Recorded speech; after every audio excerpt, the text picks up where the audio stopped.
All right, welcome to Preaching Young Podcast, episode 23. That's right, the Michael Jordan episode. We should have saved the last even though we don't have Michael Jordan on here. That's FYI.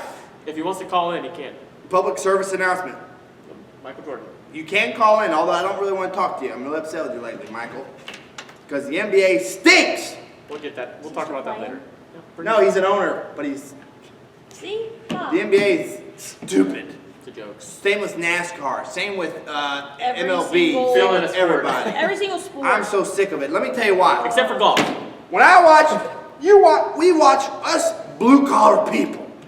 You know, we work all day. We have to hear politics all the time. And then what is the one escape that we have always had in our Can I lifetime? answer? Go ahead. Sports. Sports. We've always had it as an escape to get away from the craziness of the world and the days that we live in. And what is happening? The thing that's supposed to give us our escape is all about politics, and it's annoying. It's frustrating. But I will say this, and this is a thing I did a long time ago. I stopped watching sports a long time ago. So as soon as Colin Kaepernick kneeled the national anthem, I said, I'm done. And so that's something that's happened a long time ago. I haven't really watched too much sports, so I'm not really much of a sports guy. Although I'm very upset with NASCAR, because I used to love NASCAR, but they went politics It's too. unfortunate. We were going to go to the race this year, too. Yeah, we were. That was a They COVID pay, thing, like, wasn't it? a But lot of still. money. No, we didn't. Listen. They gave us money back. I'm upset with it, but here's the reality.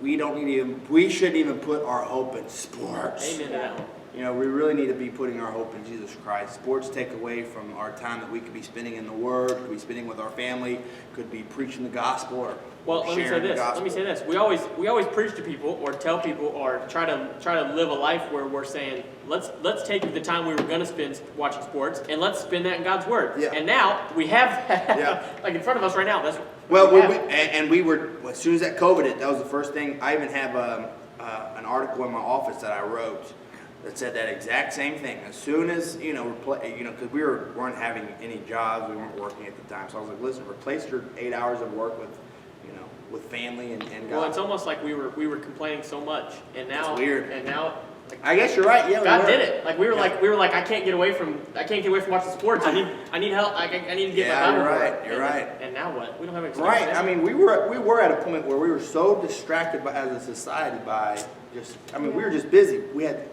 People had school after school Think activities. about how busy people were. We used to be so crazy busy that we barely had time. And people would come to church and they were just like, I'm exhausted. Yeah. I've been to 20 different places today. We had 6 games this week. We have another game tomorrow. We have a doubleheader this time. And This weekend's booked. Yeah. we got spelling bee on Saturday, and we can't be here on church on Sunday. Yeah, we were. That was kind of weird. Yeah. Seems Think like about it. ancient. I know, right? Think about how ancient things were. Like how forever ago it felt like to be Felt busy like again. Right? forever. Now we have all the time in the world. And we still have excuses. And we're still distracted by even more things, it seems like, today than we were yesterday. think, Yeah. Come on, people! Come on! And guess what? Come all on, you have man. to do is turn off... come on, man.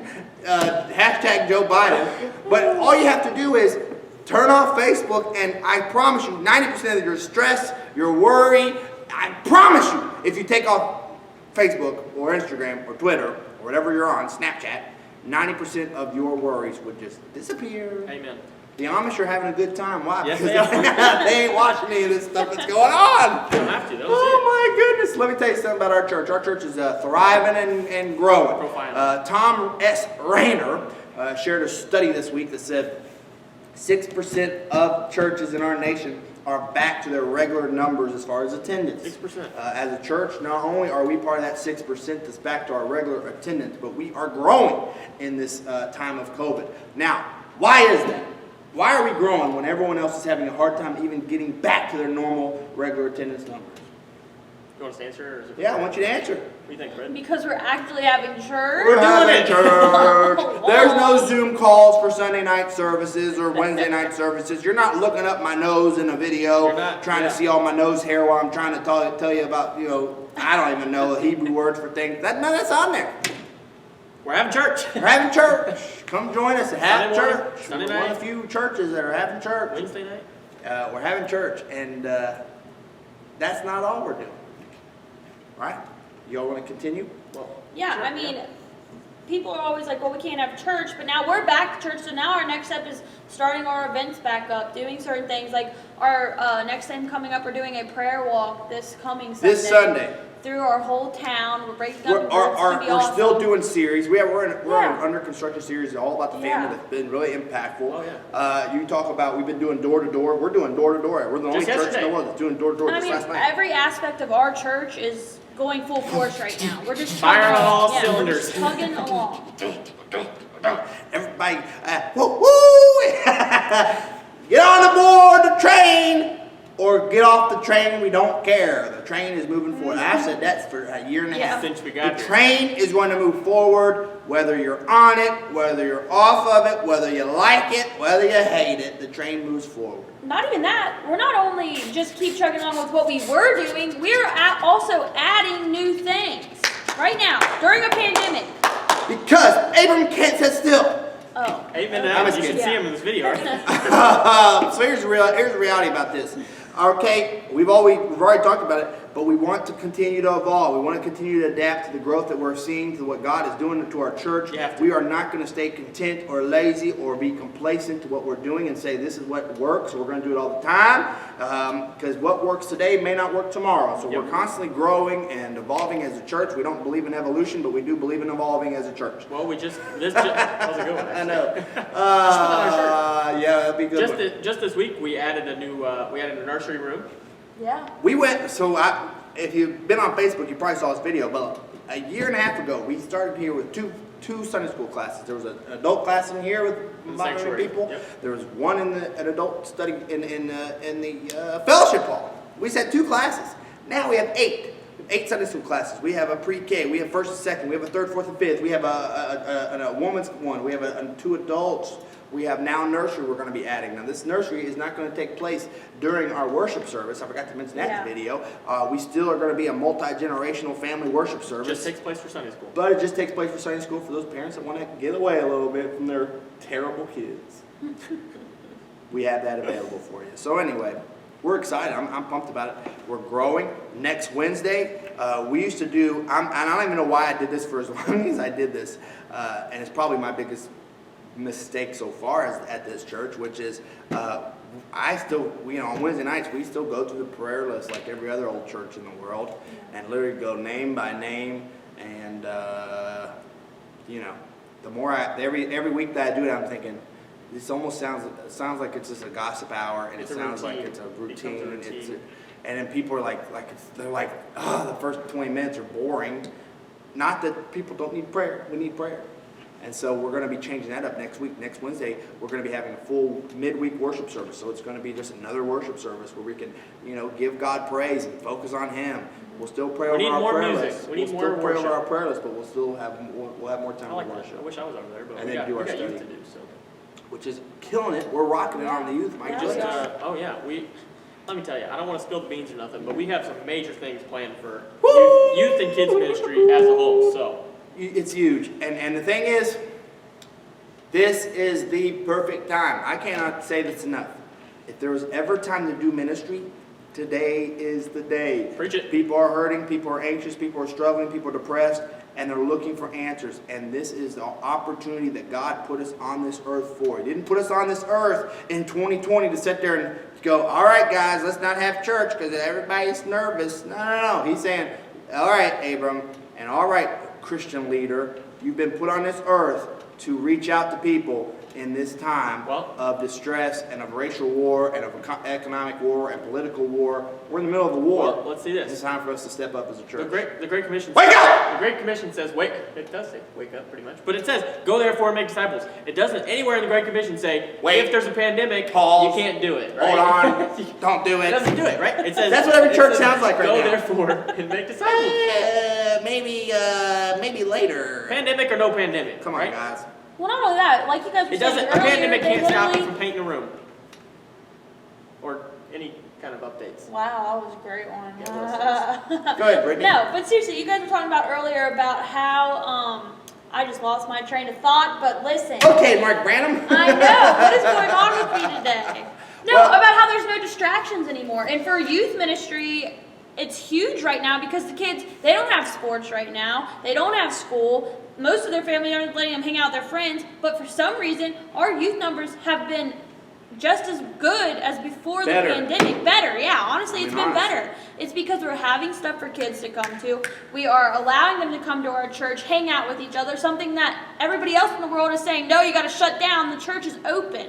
And that's what the church is there for. It's to be there for exactly. people. And just this past Wednesday, we did exactly that. We just had a night of, hey, we know school looks a little bit different this year, but we're just going to chill out, hang out with you guys, have fun.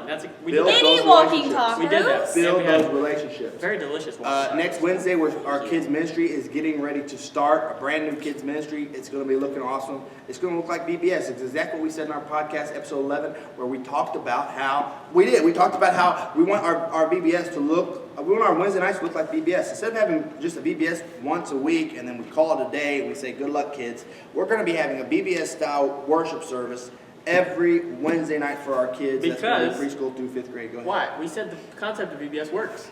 So It why works. not do it for Good job, all you the time? VBSers. Yeah, It is a good thing. It works. Yes, it does. I just don't like the fact that we only do it for 1 week. Yeah. We try to baptize as many kids as we want, and then we never see them again until next summer. So Yeah. let's take that over the course of 6 months and see how many kids come to Christ then. And it's going to be a great thing. And then when we have VBS, our kids are going to be all ready. It's not going to be an abnormal thing. It'll be a camp. Yes, these kids are going to be ready for it. They're going to already know what to expect. They're going to be moving and grooving. They're going to be able to invite their friends because they know what to expect. I'm telling you, it's going to be wonderful. It'll be a kids It's gonna be revival.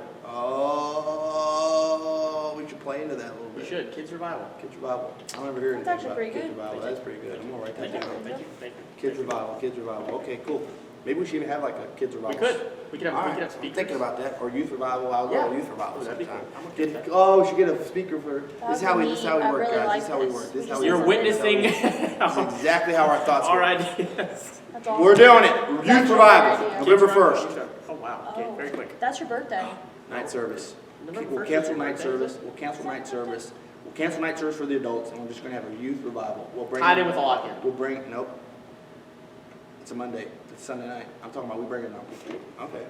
Why don't we do the 30th of October? Halloween. 31st. We can't have Halloween. We're having a wedding here. 31st. Oh yeah, we are. All right. This is 2 years in a row of Halloween weddings for you too. Yes, I'm actually becoming a Halloween priest.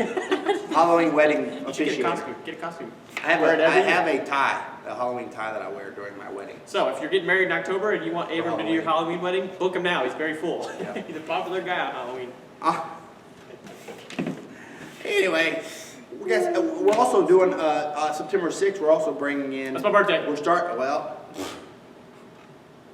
a brand new parking lot giving initiative. Woo! We're going to be trying to raise money for the next 6 months so that we can get a new parking lot because of our growth is so big. We need more parking spaces, which is an awesome problem to have. Also, on September 6th, we're adding 3 more deacons, which is going to help our church because we're growing at such a pace. We need more deacons to help serve the church, and so we're going to be up to 6 deacons, I think it is. So it's going to be a lot. Weren't we of gonna, help. our deacon ordination service was right as the pandemic hit too, wasn't it? That was our Yeah, we had to original- reschedule it. We had to reschedule it That's because crazy. the pandemic just started. It was supposed to happen that. I it think was the a- week that everything closed. And yes, that was a last minute decision of do we cancel it or we keep going, and we canceled it. I wish we'd have went through it, but Still doing it. we're gonna get it done. Eventually. Growing problems are good problems. Growing problems I've been are told. great problems, and it's most problems that people aren't dealing with. A lot of problems that people are dealing with are not growth problems. We have growth problems. Growing pains, is what I call it. You did a series on that one. Loved Series, it. didn't you? I want to do it again. Growing pains. Because I was able to use the theme song for Growing Pains, the show. Does she- Give me the time, oh, show me the sign. When you need. I don't know this. I'm not going to sing the whole song exactly the way you hear it in the Copyright. because of the copyright. So you're welcome. Here's something I want to talk about though. You okay with that, Brittany? Oh yeah, I'm good. You guys have been treated this first 15 minutes.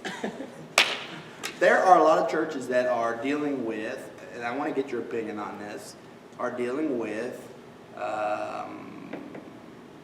okay, I'll say this. There was a study that came out, and I wish I would I'm not prepared, I apologize. But there was a study that came out that said that COVID is going to drive a lot of pastors out of the church, right? They're going to quit, they're going to retire, they're going to, because they're exhausted right now. A lot of them are suicidal. as far as, is that a good thing or a bad thing for a church? Or is that for the church, for pastors to pastors to leave. For pastors to be getting to a point where they go, I'm tired, I'm done, I'm quitting, because the way that the article was, it sounds like it's going to be like a pandemic inside of our churches of pastors leaving and a big exodus of pastors leaving. Is that a bad thing or is it a good thing? I think it's a good thing. See, I think it's a thought the great same thing. I agree. I would say it's a good I thing. could see why people think it would be a bad thing, but if they are not excited to preach the gospel and not on fire to do God's work, then they don't need to be there in the first place. Yeah, what are you doing? Yeah. If this is the thing that drives you out of the ministry, Yeah. Maybe you shouldn't be in the ministry. Maybe you shouldn't be in the No. ministry. And If you're not fired up to be you're in fired ministry up, right now, especially, yeah. And at what point do we, as church leaders, sit there and go, you know what? Like, because we're all like, oh no, we can't lose a pastor. Yeah. We need to be like, well, you know what? We need to start getting called men in this place so that we wouldn't even have this discussion. Wouldn't even be a thought process in these pastors. And this is the biggest reason, though. This is a huge one. This is the biggest reason why we have to get into our churches. We have to get into this process of mentorship and training younger leaders, right? When you think of a pastor, what do you think of? Old, gray hair, doctor. I won't say what I was going to say, okay? Because I'm inside of a church. thank you for that. Listen, there is, every time I do a wedding, they go, you're the pastor? You're the good guy that's coming to do the wedding? I'm like, yeah, what's the issue? You don't look like a pastor. I don't know what a pastor looks like, okay? See what I'm saying?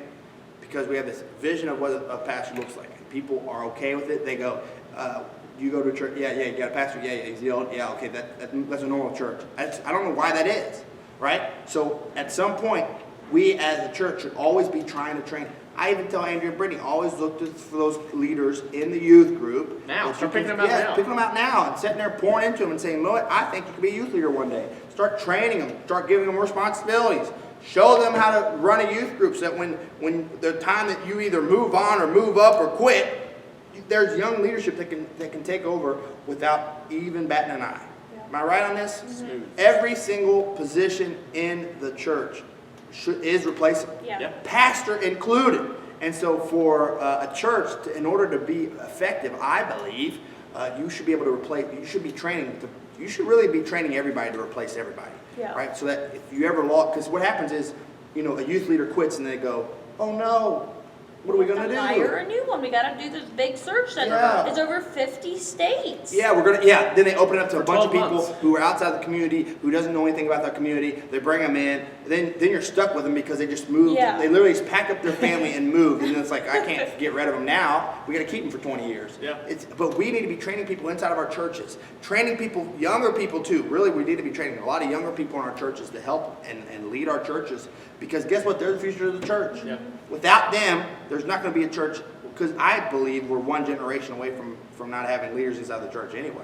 So we need to be training up leaders. We need to be training up pastors. We need to be training up, deacons even. Even deacons should be working on training up younger deacons in the position. Am I wrong on this? No, I No, agree. I agree. It's just insane to me that we're doing this. If people are ready to go, let them go. Yep. And because here's the thing too, we have too many churches. Yes. Love them. We have Yes, tons we of do. churches, and the way that a lot of these state conventions are running, they're really pushing church plants because I have an issue with this. Why not revitalize the church within, right? Why not sit there and take all these broken churches, because there's thousands and thousands of have broken resources churches, and they have locations. resources, locations, they have the building, and they have the people. Why not sit there and bring teams in and start revitalizing these churches from within? We did it here at Trinity. Took us a year. Right? Probably took us 6 months actually to get us to the point where we were sustaining ourselves again. Right. So why not do that? Why not take these principles, these leadership principles that we've been talking about on this podcast for 23 episodes. Somebody's going to find this one. I hope they do, and start implementing it inside of our churches. If we start doing that, you'll see a change. But here's what they say. They go, no, well, Abram, it's easier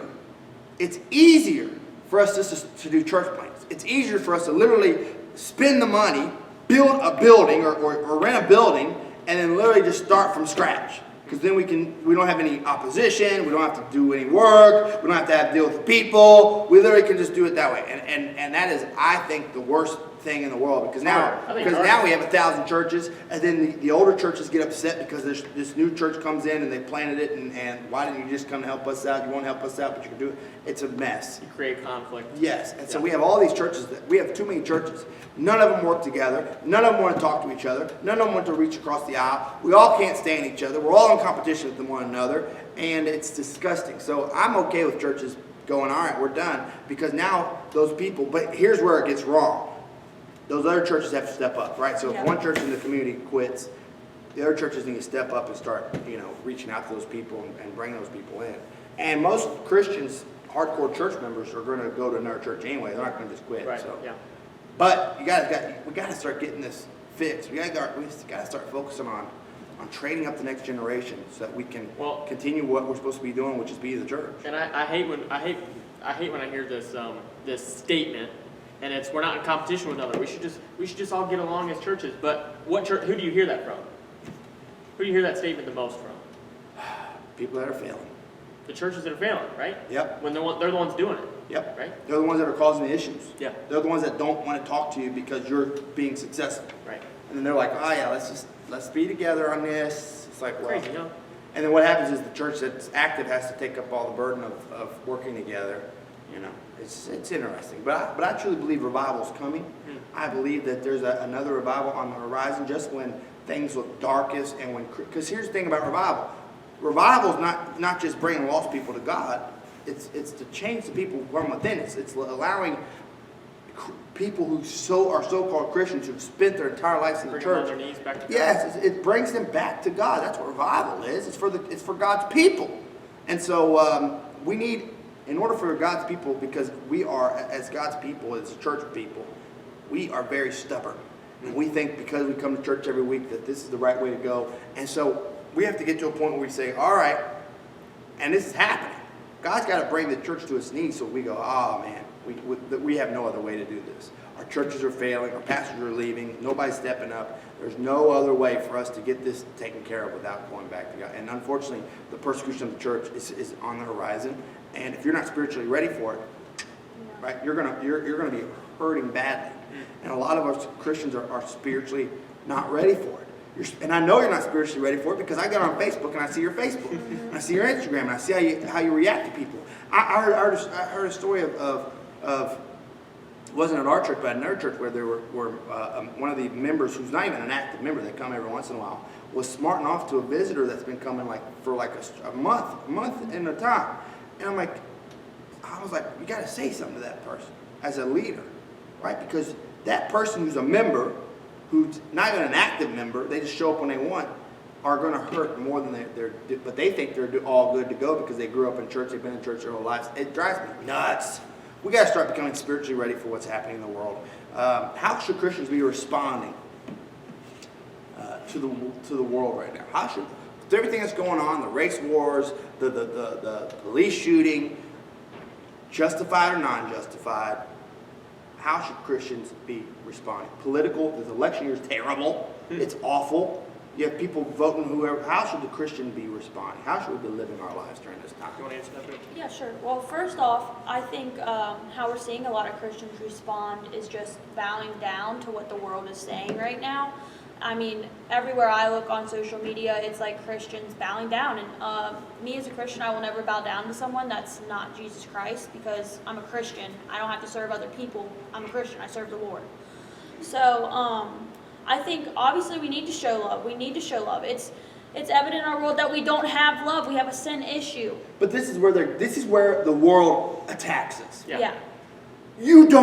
You're supposed to be showing love, but you don't show love because you're not standing with us. You're not showing love because you're not bowing down and saying that we're going to bow down to your wishes. Like, that's where Christians go, oh, no, okay, well, then I do Then need you to do bow it. down. They do it. They Yeah, do it. exactly. That's the problem. That Yeah, is that's the issue because you're supposed to stand on what you believe in. Because you love them. Yes, you stay that's like my father. He yells at me as a kid, and he wants me to do something because he loves me. It's not that I'm disagreeing for you. It's that I'm not disagreeing with you because I don't love you. I'm disagreeing with you because it's not what God says. If you look at the prodigal son, okay, he could have sat there and he could have sat there and he could have sat there and not let him go because he loved him, right? But he had to let him go. Sometimes we gotta let people go, let them hit rock bottom. Be ready to embrace them when they come back, because they Yeah. usually will come Yeah. back because they're stupid. And they realize it. And they realize it. But I'm telling you, we have a misconception of what love is in our day and age. We And a Yes. big part of this, and big Yes. part of this is we've lost truth. Yeah. Yeah. There's Oh, no more truth in our world today. I We have think no more people truth. mix the word love with the other word acceptance. I think that's the biggest mistake that Christians are having today, is because, yeah, God tells us to love people, but he also tells us, hey, to call out your brother and sister when you see them doing wrong, when you see them sinning. He says to call them out in love, not accepting their sin and saying, oh, it's okay, I love you anyway. That's not what God is saying. He wants you to tell them. He Because wants, when you do the accepting part, they think, that person thinks, that how they're living is okay. yes, Right. That the yes, sin that they're committing is okay. The drugs that they're using is fine. yes. Well, I think as a society, as a world, we have this Conception. misconception of, thank you. Perception. Misperception. I think it's the word, perception. We have a misperception of what love is, right? Like the world tells us that love is do whatever you want. Love is, Love whoever you love want. you whatever Yes. you want. Do whatever you But want. as Be Christians, whoever you want. The Bible tells us. The Bible tells us what love is, right? Yeah, it's Jesus Christ. Yes. Right? It's God sending his son to this earth to die on that cross That's for our love. sins. That That's is love. love. Yeah. Right? It's not that we love him, but that he loved us and sent his son to die on that cross, 1 John 4:10. I'm telling you, it's a weird world we're living in. And as Christians, our focus has to stay on Jesus Christ. Our Yeah. focus has to stay on the gospel. And unfortunately, here's the thing. The gospel is starting to be impacted by the politics. Oh, yeah. Right? Because people are right. Here's the hardest part. Because even us, we try to stay out of politics as much as we can. But there's coming a point where religion is becoming politics, right? Political. Yeah. It's becoming political. Thank you. That's what I mean. It's becoming political. Yeah. And so when you have a party that's going against religious things and they're going against God and they're saying the Pledge of Allegiance without even saying under God, right? And that's not because they're trying to be, well, historically it never said under God when they first made the Pledge of Allegiance. They're getting rid of No, God. they're making it very clear that they don't support saying God. They don't support anything that we believe. And this is the thing that I can't stand. We are supposed to be okay with their beliefs and Yeah. love them for who they are and be okay with their beliefs. They don't do the same for us. Amen. No. They hate our beliefs. They want to see our beliefs destroyed. And they mask it in this wonderful thing. I won't say the person's name, but I voted for a president one time who was, he said all the right things. He did all the right things. He sounded nice. But then he got that second term, and it was just like, boom, turn everything, flip the switch. And it was like, this is what is happening. This isn't what I thought you were about. This is what I think you were agreed with. And I think the church really suffered there, and the church is suffering now. I think political-wise, what's happening nowadays is the parties have changed so much over the years that people are like, whoa, like, what do you mean? But I don't even know if they've changed, though. I don't even know if they've changed. But they've always been a Democrat or they've always been a Republican, and they're going to vote that way because they've always been that way. And the thing that we have to look at as Christians is the policies that are being put in place and how they are going to affect us and the church. You have to understand how elections work. Yes. Elections are not a personality contest, which Yeah. we've made them into. Yes. And people think, oh, you're voting for Donald Trump, so you are, insert name you want to give Donald Trump because, you're a racist, you want to see blacks, you want to turn blacks into slaves. It's insane. But same with Joe Biden. If you vote for Joe Biden, you're going straight to hell. We have this concept that if you vote for that person, that's it. But here's the thing. It's the policies that you're voting for. Yeah. Right? And if you sit there and go, well, I'm voting for Joe Biden because he's a nice guy, but I don't agree with his policies, you are mistaken. You are wrong. You're lying to Because yourself. You're lying to yourself. Because you're literally voting for the policies of Joe Biden. That's what he's running on his policies, even though he's not talking about his policies because he's in his basement. But he's running on his policies, and that is what is going to be implemented as soon as he gets into office. Yeah. Same with Donald Trump. You're voting for the policies of Donald Trump. Whether you like may him or not not. like Donald Trump. You may not like the things that he say. But what are his policies? Because if his policies match up to your belief systems, then you're going to want those policies in office. It just makes common sense to me, right? you can debate whether he's a good guy or a nice guy, and to be honest with you, his supporters will prove to you that he is a nice guy with some of the stuff he does. But we're in this headspace. But here's the reality, and we'll wrap it up and continue this because it's a heavy topic. But the number got me nervous. Hold that thought. The number got me nervous. I was running out of time. I forgot what I was going to say. Hang on, I'll be back with my thoughts. We gotta take a break.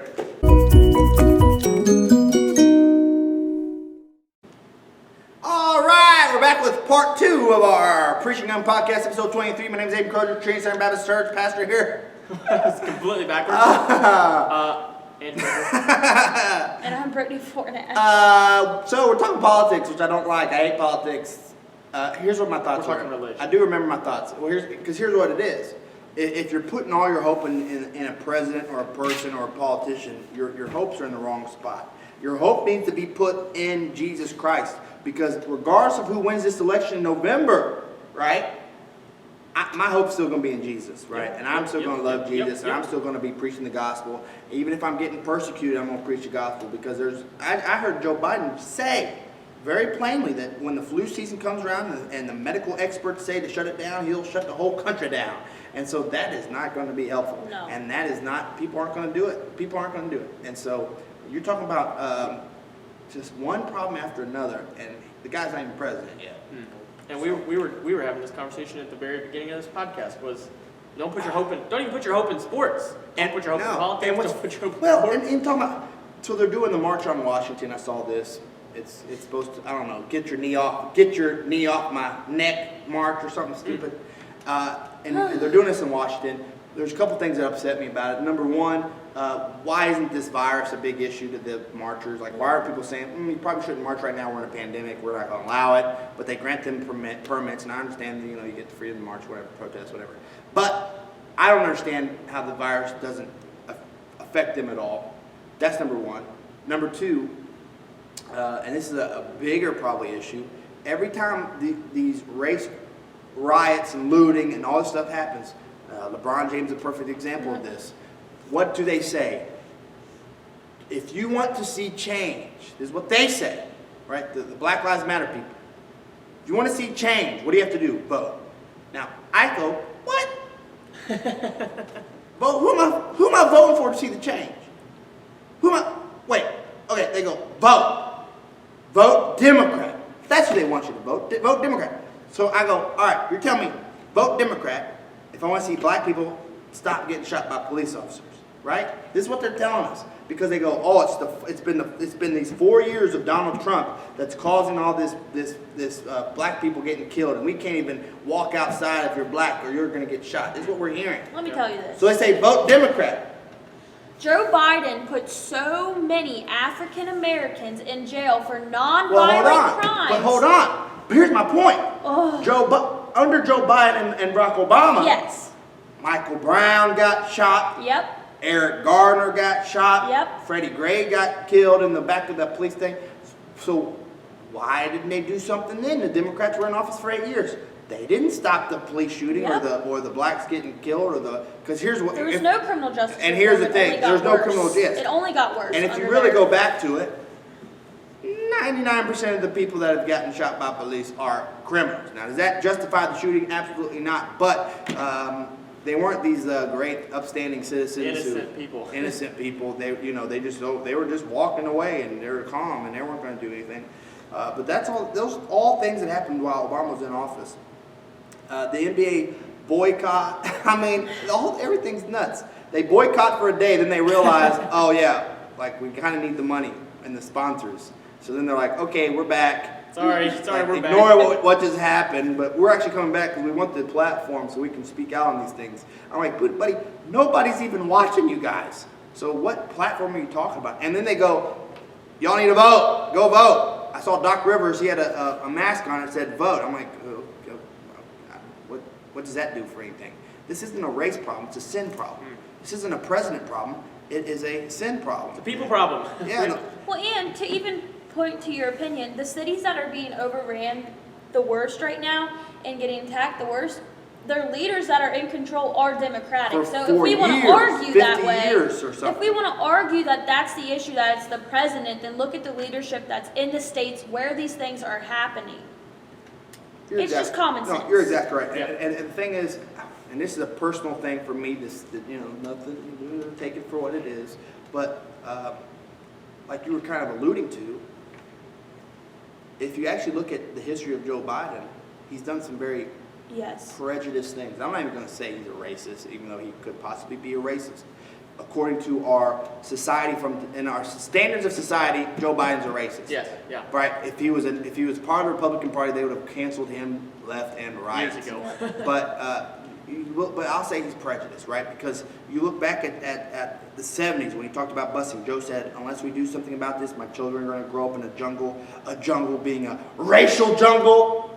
Very racist of him. Joe Biden considered former KKK leader as a mentor, praised segregationist George Wallace as someone who's not afraid to stand up and offend people, someone who won't pander but would say what the American people know is in their gut. He worked with other segregationist Democrats to fight federal mandated desegregation of schools via busing. Talking about Obama, this is what he said about Obama. You got the first mainstream African American who is articulate and bright and clean and a nice looking guy. I mean, that's a storybook, man. Come on. That's a very man. racist comment.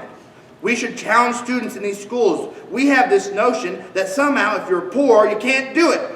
Poor kids are just as bright and just as talented as white kids. It's very prejudiced of you, Mr. Biden. You got more questions? Biden replied to the reporter. Well, I'll tell you what, if you have a problem figuring out whether you're for me or for Trump, then you ain't black. It's pretty racist. By the way, what you all know, but most people don't know. Unlike the African American community with notable exceptions, the Latino community is an incredible diverse community with incredibly different attitudes, different things. It's kind of racist. Not to mention what the crime bill has done to the black community with all that mass incarceration. And here's the thing. So a couple of things that I just said were not things that he did back in the 70s or 90s or even early 2000s. Those were a couple months ago where he was telling people, you're not black if you don't vote for me. Like that was a couple months ago. The thing that they said about the Latino community having a diverse thoughts and black community, they all think alike and they have no different diverse in thoughts. That was a month ago. That was last month.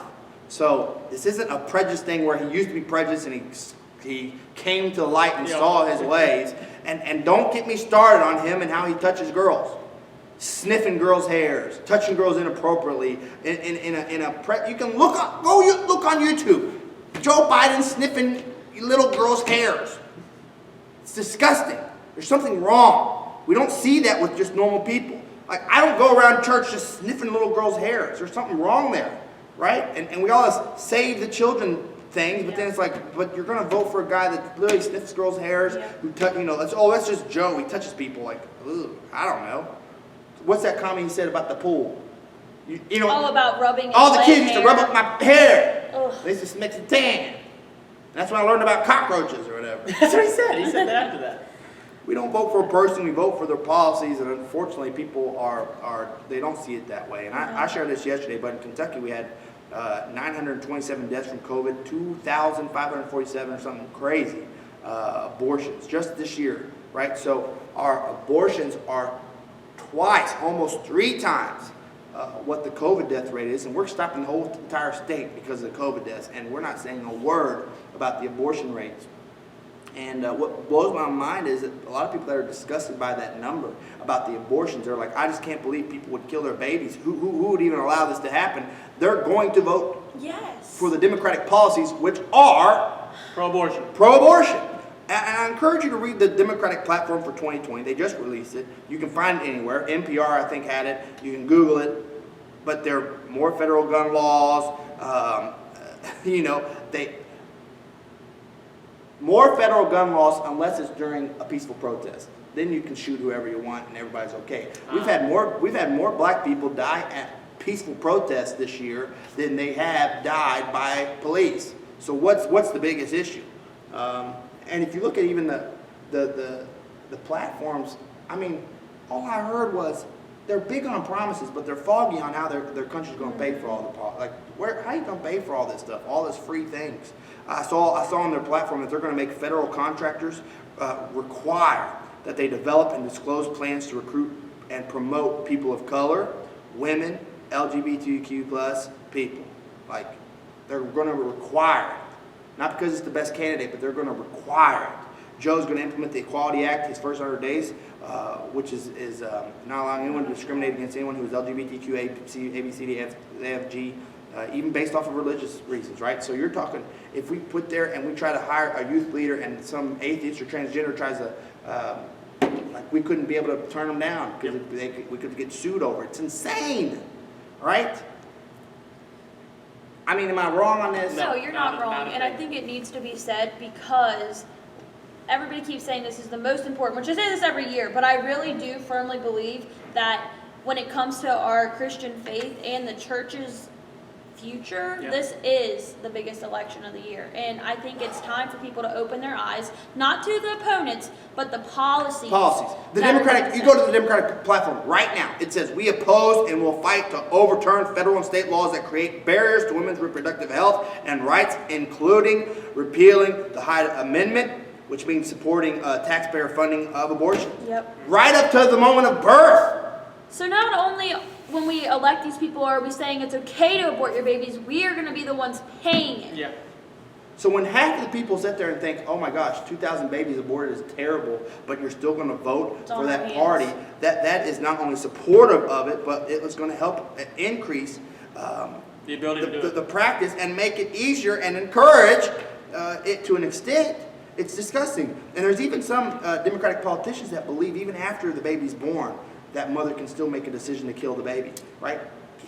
Because the argument is, oh, it's just a fetus, Abram.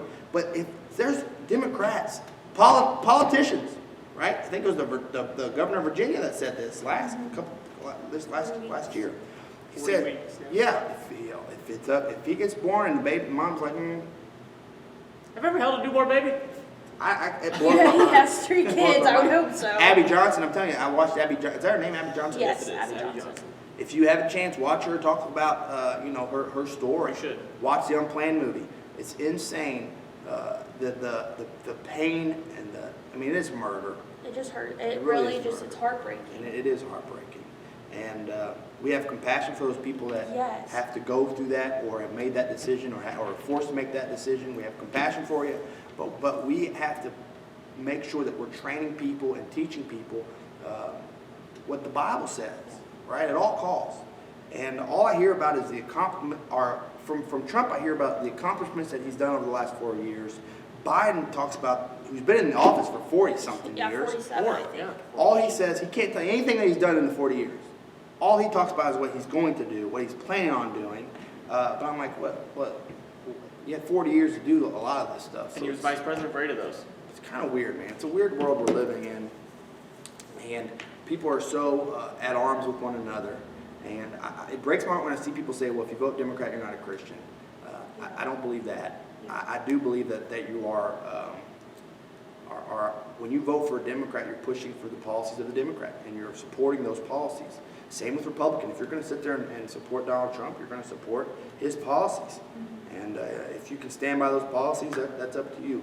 Your salvation doesn't depend on who you vote for, but your salvation should guide who you vote for. I truly And believe I think Brittany really hit the nail on the head when she said, look at this year's election, right? And don't look at a candidate, right? Don't look at a candidate. Tell me, here's what, and here, okay. Look at policies on both sides. If you're listen, if you're going to vote for Joe Biden, tell me why you can vote for him without talking about Donald Trump. Yep. Yeah. Without saying Yep. Donald Trump's name, tell me why you're voting for him. Same with Donald Trump. If you're going to vote for Donald Trump, tell me why you're going to vote for him without saying Joe Biden's name. Yep. That's what we got to start doing.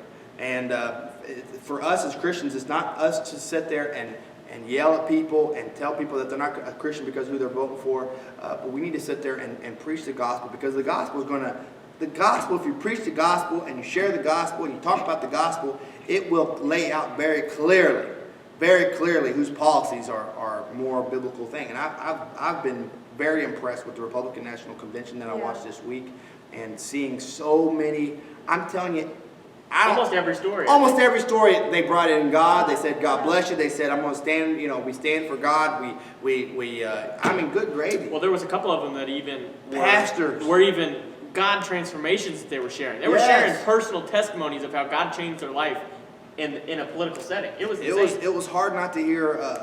You almost heard a gospel message. My goodness. You almost heard a gospel message. It was hard not to hear about God if you watched that Republican convention this week. And I'm telling you, that was something for me. It was uplifting because I thought, there's still a little bit of hope in there. And I'm not talking, we can disagree on who to vote for, but I'm telling you, man, revival's coming, regardless of who wins this election. And I don't even care who wins the election because I know God has a bigger plan and His hands on everything. He's a sovereign God. He's not surprised by what's going to happen. He knows what He's doing. Yeah. He already knows who wins this election. Yes, He does. So I'm not going to worry about it. And I'm going to push forward, and it's not going to stop me from preaching the gospel, even if the church starts becoming even more persecuted than it already is. Well, I mentioned this, I think I mentioned this past Sunday school, actually, in our youth. I said there's a song out there by Casting Crowns. It's called Already There. You ever heard this song? You ever heard this song? Really, it's I a don't little listen dated. to praise and worship. It's a good song. It's called Already There. And the entire song, I don't pretty listen much... to praise and worship. Oh my God. Okay. I think that the praise point and is- worship... No, I think this would be a conversation starter. Okay, I was really making a good All point. right, keep your thoughts. God. Praise and You worship. keep your thoughts. Go ahead. I can't keep my thoughts. I know. I'm 31. Yeah, we know. You're old. I know. Your memory starting to get gray hair. I think Christian praise and worship is boring. I would. Go ahead. I would agree. It's okay. It bores me. I'm sorry. I'm a good Christian, I promise you. I just think some of that music's boring. No, I agree. I agree to that. But I will say the point behind this song is that God's already standing at the end of our lives. So He already knows everything that's happening. Go ahead, Christian You should Cats just- Crowds. Just Wow. let me go to this. Okay? Probably a boring song, but that's awesome. It is a boring song, but the concept behind the song is a really good thing. Like God's already at the end of our life, so who are we to say, I'm gonna try to control everything that I do. I'm gonna try to control everything that's happened in my life, but we That's can't. the problem right? with churches. Yeah. God's already done it. God's already in there. He's already walked through our life. He knows the place that you're going to be at. Like you said, He already knows who wins the election. So And why he would already we knows who wins stress? the election, so I'm not worried about it. That's thought I mentioned. And to be honest with you, it's a place to teach, right? Regardless, if Donald Trump wins, it's going to be a place to teach of how, we need to sit there and watch how we say things and how we talk about things, because Donald Trump needs to work on a lot of that, in his personal life, how to treat people and talk about people. But to say Donald Trump's a racist without any bearing to that, that's just idiotic to me. To sit there and, as a Christian, and not believe that Donald Trump is saved when Donald Trump says he's saved, or that has changed when Donald Trump says he's changed. That's the problem with the church. Yeah. Because the church has a problem with people who have changed. We sit there and go, well, your past is this, or we think of you as this. I see this all the time in the church. Church has a problem with change. Yeah, we go, Yeah. but we sit there and go, you are always going to be a hateful person. But it's like, no, that person may have Jesus in their heart, so maybe they've changed. So I hate that we do that, because we're doing it on both sides of sitting there going, well, how can you be a Christian and vote for Donald Trump? Right? And then the other side goes, well, how can you be a Christian and vote for Democratic policies? Right. And, Well, in our life, in our society as a whole, we have a hard time seeing past people's past, right? Like seeing past people's past, seeing through what people have done, right? We have a hard time doing that. Jesus doesn't, right? Right? No. And my thing, for me, I've always gone with the Billy Graham quote, which is it's God's job to judge. It's my job to love. And I'm talking about that same thing. I'm not accepting. We're not accepting of it. We're going to love people, and that means letting people go when they need to be let go. Yeah. That means embracing them when they come back, or wherever they are in their life. We have to adjust, but to that love. And sometimes tough love is real love, and Tough love. but love is a verb, right? Love's an action. There's got to be work done to that. So we brought more people into this church that have, I just got done talking to somebody this week that said, you know what? We were at rock bottom, Abram. We were at rock bottom, and we stumbled across your sermons. They said, our life's been changed. Thanks to God. Thanks for God putting you in this position. Our life's changed. And I think to myself, man, that can only happen when, as a church, we're doing what God's called us to do, right? We're not worried about anything. We're just doing what God calls us to do. When you just focus on what God's called you to do. And I mean, I'm not talking about just saying that, because a lot of pastors say that, we're doing what God calls us to do. so we're gonna have Bob for apples on, whatever. You know what I'm saying? Kiss a pig. We believe it. We know it. We see the results of what God is doing at our church. And so when you sit there and you do what God's called you to do, and you open the doors that God puts in front of you, and you go through those doors, you will see those stories happen all the time where God blesses it and you didn't have anything to do with it. That's where we have to get as a Christian in our country, is we're just going to follow God and even when it doesn't look like there's light at the end of the tunnel, even when it looks like nothing's getting better, we're going to follow God and we're going to let God do His thing, because His thing is glorious. His thing is great. Am I right on this? Yeah. Amen. Keep going. I'm doing great. I'm so pumped, man. I love the future of our lives, man. I think that God has a lot of big plans for us. I think God has a big plan for His church. I think God has a big plan for whoever's listening to this right now. And I don't want you to get caught up, because, even in this moment, just stop for a second, right? Stop for a second and think, how good is your life right now? It's pretty good, right? Your life's pretty good. It could be a lot worse if we allowed it to be. We could be living in a third world country where we wouldn't even have an opportunity to listen to this podcast or do this podcast. Our lives are so good, and I think that it's going to be even better tomorrow and even better the next day. We got to keep our faith in God. When we do that, the world can't distract us, and the world can't tempt us. Satan's doing a very good job right now, destroying our psyche, because that's all it is. If you were to get off of the news or get off of social media, I wouldn't even know this stuff's going on. Yeah. Life would be so good right now, but the problem is we're in our phone all the time. What'd you say earlier today? The Amish people are living. That's right. Amish people are having a good old time. Yes, they are. They're planning parties. They don't even know the virus is happening. They're having a good old time. So keep your head up. God loves you. God's going to bless you. We love you. And we love you. And if you're ever in town and you want to come visit us, the door is always open. Yeah. We're not going to judge you if you like wearing masks. We're not going to judge you if you don't like wearing masks. See how I said that? Masks. I gotta say it. So I got time. You got time. So there is. Passionate about this? I'm gonna tell you guys this because I want it to pop up on your Facebook feeds, on your phone. So if you have your phone, keep your phone near the speaker, because I really want this. Because your phone, a lot of people don't know this. Your phone's listening to everything you're saying, and so what I'm about to say, it's kind of scary, actually. I know. So I'm about to tell you something, and you're gonna get a commercial that's gonna pop up on Facebook soon, and it's for. I don't know what it means. Okay, so I hope it's not a bad word or nothing. But it's called Bala, B-A-L-A, enzymes. Bala enzymes. Now, every time I see this commercial on my Facebook, it's just an ad, it's just a sponsored ad. Every time I see it on my Facebook, I stop what I'm doing. I don't care if I'm driving. What? You stopped driving? I don't care if I'm, working in the yard. I don't care if I'm wherever I'm at. If I see this commercial on my Facebook, Bala enzymes. Enzymes. I said that. Every time I see it, I stop because I go, this is the funniest commercial. It is they're in this barber shop. Spoiler alert. I'm going to tell you the whole commercial. Go ahead. They're in this barber shop. And I'll tell you why this is relevant. They're in this barber shop. And this guy, his name's Dusty. I had to look the guy up because I just had to look the guy up because it's just hilarious. Okay, Dusty. He is the hair salonist. I don't know what they're. Hairstylist. Hairstylist, yes. He has an orange drink, and it's Bala enzymes. And he's selling it to this camera lady who's just taping on her cell phone. And he's like, this is so good. You gotta have it. And I'm like, that's hilarious. So he hands it to this random skinny other hairstylist. This redhead guy has this toboggan, looks high as a kite. And the guy goes, you gotta try it. And so this other guy grabs it, walks over to a mirror, and drinks it while watching himself drink it in the mirror. And he goes, that's good. And then he takes it back to Dusty, who says, this is the most greatest thing in the world. And he says it helps. And he explains this is supposed to be the first time he's ever drunk this thing in his entire life, okay? But he literally would sit there and be like, this stuff has so much, it helps with me standing on my feet all the time. It helps with hydration. It has all these ingredients that are going to be helpful. And one of the ingredients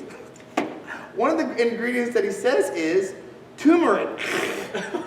That's how he pronounces it. He literally goes turmeric, and he emphasizes the. I got a hiccup because it's the funniest thing in the world. Oh, this is getting good. So anyway, You might run out of time. You gotta hurry up. it's the greatest commercial in the world. And he's like, you gotta get it, man. And every time, I'm like, I've seen it probably 100 times. It's gonna It just, pop up on it my just it? pops up. Bala enzymes, huh? That's Is it. that it? Is that what you're getting at? You just want to tell us about this commercial? As soon as this goes off the air, I'm gonna find it and show it to you guys because it is the greatest commercial in the world. But It's why gonna did pop you up on say everybody's it? Turmeric. Like, Because I was saying, what was this thing I was saying? I was saying Turmeric? No, before we hit the. See, now you You forgot. said you were gonna tie it in. I'll have to rewind it because I just said something and I emphasized the. Okay? Turmeric? No, I said my own word. I emphasized the. Masks. Masks! Thank you, Andrew. Masks. I was Is that how you saying, say that? I was No, saying you masks, can't say masks without saying it. but it reminded me of turmeric. Oh, so that's all. That's it? That's seriously it. So enjoy that on Facebook when you see it. Bala Oh my Enzymes with goodness. Dusty Symington. It's gonna pop up on your phone. turmeric. It's gonna pop up on your phone. I don't even know what turmeric is or enzymes or Could be a Bala. bad word. I pray it isn't. If Forgive me if it is. Forgive me If if it is, we Forgive didn't me know. if it is. If you have any questions about today's podcast or any other podcast, or want to yell at us because you're a Democrat and we said something that offended you, I apologize. Just email Brittany at preachingyoung@gmail.com. All right? All complaints have to be in written form or they will not be submitted, okay? We will not take them. They have to all be in written form. Like on the email. Yep. That's what Or through snail mail. Interesting. I love snail mail. Interesting. Here's the thing that really bothers me because the U.S. Postal Service is a very big topic right now. People think that Trump's trying to stop mail-in voting by shutting down and not funding them place.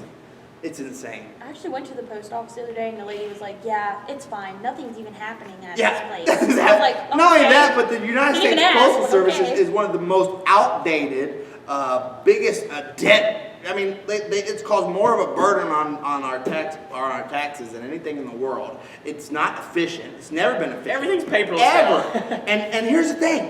Why in the world would I have never bought a stamp? I am 31 years old. I have never bought a stamp. I have never written a check either. Really? I don't write checks. I don't have a purpose to write a check. I have a card or cash. What do I need a check for? You don't.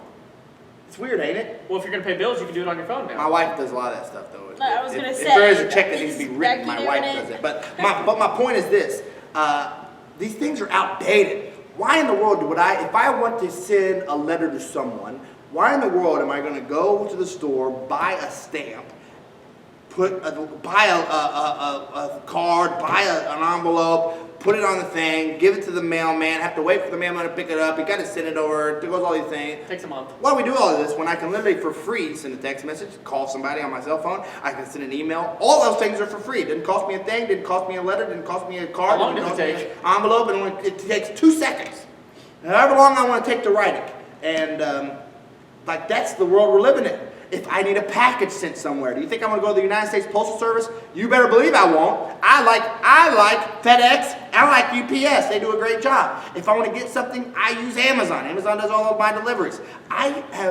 Good gravy. You are Amazon's #1 customer, by the way. The only thing that the U.S. Postal Service does is they give me my bills, which a lot of my bills are online. Yeah, direct. So guess what? Why in the world are we trying? Cause I saw the Democrats trying to put $2.2 billion in the fund in the Postal Service. I said, what? Why in the world would I spend a penny on the Postal Service when they're so outdated? It's not even funny. And why in the world? And I know hacking has a big part of this, but why in the world have we not, as our technological society, figured out how to vote online? I vote for other things online. I do surveys all the time on YouTube. I just think voting in person.